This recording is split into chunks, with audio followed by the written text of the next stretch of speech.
যে কোনো স্টার্টিংয়েই তো আপনার খুবই ইম্পর্টেন্ট যে আপনি ইনিশিয়ালি যে ৭ জন ব্যাটসম্যান থাকে, তো প্রথম থেকে ৩ জন ৪ জন রান না করলে আর টিমের মধ্যে একটা বেশি প্রেশার পড়ে যায়। তো স্টার্টিং যদি ভালো হয় তাহলে কিন্তু আপনি অনেক কিছু দিয়ে পৌঁছে যেতে পারবেন। তো আমাদের টপ অর্ডারও তো আসলেই রান করছে না, এবং টপ অর্ডারকে আপনি বলতে পারবেন না যে এখন নাম বলতে পারবেন না যে এটা আমাদের বাংলাদেশ টিমের ওপেনার। একদম একটা সময় ছিল না তামিম, এটা নাম করা প্লেয়ার, ব্র্যান্ড প্লেয়ার আমার, যে অপোনেন্ট সবসময় চিন্তা করতো তামিম ব্যাটিং করবে।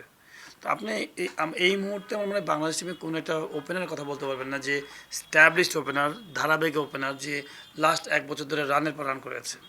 তো সেখানেও কিন্তু আপনার শাফলিং করা হচ্ছে, কখনো এ ওপেন করছে, কখনো এ করছে, কখনো এ নাম্বার 3 যাচ্ছে, তার মানে স্টেবল পজিশন তৈরি করতে পারে না। তো এই ব্র্যান্ডগুলো কিন্তু এমনি হয় না, ব্র্যান্ড কিন্তু পারফর্ম করে করে ব্র্যান্ড হয়।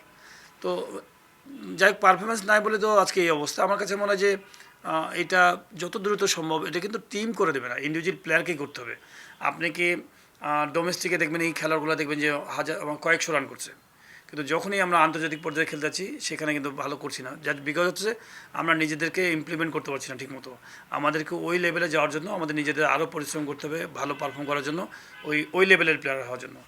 তো আমি আশা করি যে ওয়েস্ট ইন্ডিজে, দোয়া করি আমরা সবাই যেন তারা ভালো খেলুক, ইন্ডিভিজুয়াল পারফর্ম করুক, টিমের রেজাল্ট আসবে। যদি আপনি ইন্ডিভিজুয়ালি ভালো করেন তখন অটোমেটিকলি দেখবেন সবার ইন্ডিভিজুয়াল পারফরমেন্সগুলো যখন জয়েন করবেন তখনই দেখবেন টিমের রেজাল্ট আসবে। একই সাথে বেড়ে উঠছে শান্ত এবং মিরাজ, আন্ডার 19 ক্যাপ্টেন্সি করেছে, বিপিএলে ক্যাপ্টেন্সি করে, লোকাল ডোমেস্টিকও করে, অলরেডি কিন্তু প্রুভেন প্লেয়ার।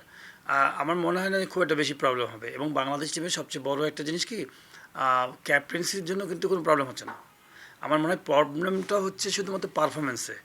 বাংলাদেশ টিমে যদি টোটাল ওভারঅল আমরা হয়তো দেখা হলো যে মাঠের পারফরমেন্সের দিকে যে চিন্তা করতে গেলে দেখা হলো সবাই আঙ্গুল তুলছি ক্যাপ্টেনের দিকে, যে এই শান্ত ভালো ক্যাপ্টেন্সি করছে না, শান্তর পারফরমেন্স নাই, নাই।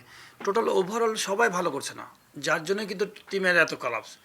তো আপনি যদি দেখেন যে আজকে হয়তো মেহেদী মিরাজ খেলবেন, বাদবাকি 10 জন কিন্তু পারফর্ম করতে হবে। একজন ক্যাপ্টেনকে সাকসেসফুল মানে ক্যাপ্টেন করার জন্য তাদের সবার কন্ট্রিবিউশন লাগে। তো বাংলাদেশ টিম সাউথ আফ্রিকার সাথে যেভাবে খেললো, সেখানে কিন্তু ওয়ার্ল্ডের বড় একটা খেলোয়াড়কেও যদি দেন ওখানে, তো ক্যাপ্টেন্সির কিন্তু আলটিমেটলি কোনো লাভ হবে না যদি আপনি পারফর্মেন্স না করে 10 জন। তো এইখানে আমার মনে হয় যে বাংলাদেশ টিমের যে টিমটা আছে, মেহেদী মিরাজ, শান্ত প্রত্যেকেই খুবই ভালো প্লেয়ার, অনেক ট্যালেন্টেড প্লেয়ার।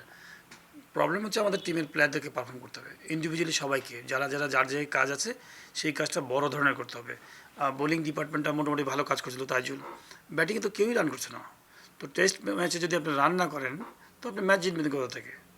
তো সেই জায়গাগুলোতে আমার ঘাটতি আছে। আমার মনে হয় যে ওয়েস্ট ইন্ডিজ, আমার মনে হয় সেটা পূরণ করা স্বাভাবিক, বিকজ ওয়েস্ট ইন্ডিজ কিন্তু এত প্রফেশনাল টিম না, অবশ্যই প্রফেশনাল টিম কিন্তু অনেক ভুল করে। তো সেই জায়গাতে আমার মনে হয় যে একটা সুযোগ আছে বাংলাদেশ টিমের কাম ব্যাক করার। আমি আশা করি যে আমাদের প্লেয়াররা ভালো করে আসুক ওখান থেকে।